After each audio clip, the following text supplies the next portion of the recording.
major social movements are very well documented. Here are the holdings, in the holdings at the New York Public Library. One of the things that I found particularly moving was this print that is of a demonstration in which, among other things, women who are seen here in white, representing the purity of their cause, are fighting for universal suffrage. This is happening in England in 1819, and this was a peaceful demonstration that turned violent, in which at least 11 people were killed, and this became a national issue. There was a public outcry against the violence, and it was in part through events like this and documentation of this type, prints that could be widely disseminated, that the notion of a woman's movement or of raising issues that are challenging the status quo of society begin to take place.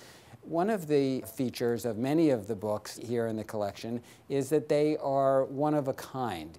This is a rather ordinary looking volume, and when you open it, it doesn't look immediately so unlike anything else, but pretty quickly we see that there's a clue to this being quite unusual, and that is that the author is identified in a kind of unusual way. It's identified as C33. Well, the author of this book is Oscar Wilde, who was imprisoned for charges relating to his homosexuality, and C33 relates to his cell number. So he identified himself only that way.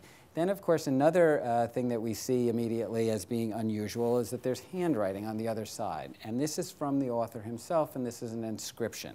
And it is inscribed to Major Nelson from the author, again, leaving Oscar Wilde out of it, and in recognition of many acts of kindness and gentleness. And this is written by Wilde to his prison warden and dated February 1898. Like so many objects at the library, the cover doesn't tell the whole story. You can't tell a book by its cover.